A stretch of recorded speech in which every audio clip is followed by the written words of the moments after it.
మీ business విస్తరించాలనుకుంటున్నారా? మార్చి 16-17 హైటెక్స్ లో franchise India biggest ఫ్రో expo. Hyderabad లో మరో అద్భుతమైన కార్యక్రమానికి సీఎం రేవంత్ రెడ్డి శ్రీకారం చుట్టారు. విశ్వనగరంగా అభివృద్ధి చెందుతున్న హైదరాబాద్ నగరంలో ట్రాఫిక్ రద్దీ విపరీతంగా పెరిగింది. మహానగరంలో పెరిగిన ట్రాఫిక్ రద్దీపై నెల క్రితమే సీఎం రేవంత్ రెడ్డి సమీక్ష నిర్వహించారు. రద్దీని తగ్గించేందుకు తీసుకోవాల్సిన చర్యలపై అధికారులకు పలు సూచనలు చేశారు. అయితే ఇప్పటికే నగరంలో గత ప్రభుత్వం కొత్త ఫ్లైఓవర్లు, అండర్ పాస్లు నిర్మించింది.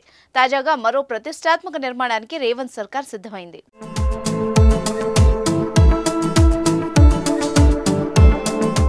జంట నగరాలతో పాటు ఉత్తర తెలంగాణలోని 5 జిల్లాల ప్రజలు, వాహనదారులు ట్రాఫిక్ కష్టాలు తీర్చేందుకు రాష్ట్ర ప్రభుత్వం రెడీ అయింది.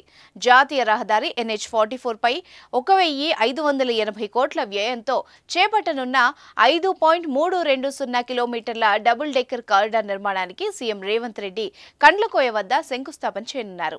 ఈ ఎలివేటెడ్ కారిడార్ పై తర్వాత మెట్రో మార్గం నిర్మించనున్నారు. ఈ రకంగా నగరంలో తొలి డబుల్ డెక్కర్ కారిడార్ కు శంకుస్థాపన జరగనుంది.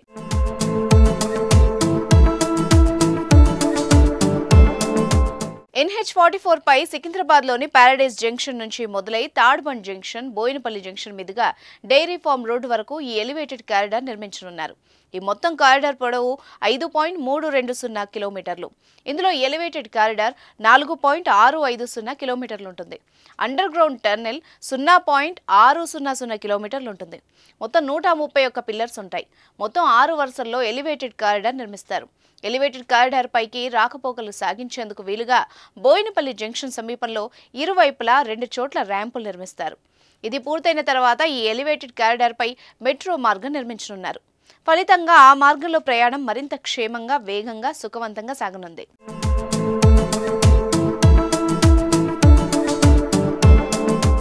ఇక డబుల్ డెక్కర్ కారిడార్ ప్రత్యేకతలు ఏంటంటే, డబుల్ డెక్కర్ కారిడార్ పొడవు 5.3 కిలోమీటర్లు, ఎలివేటెడ్ కారిడార్ పొడవు 4.650 కిలోమీటర్లు, అండర్ గ్రౌండ్ టన్నెల్ 0.600 కిలోమీటర్లు, పిల్లర్లు 131 ఉంటాయి. 6 లేన్ల రహదారి ఉంటుంది.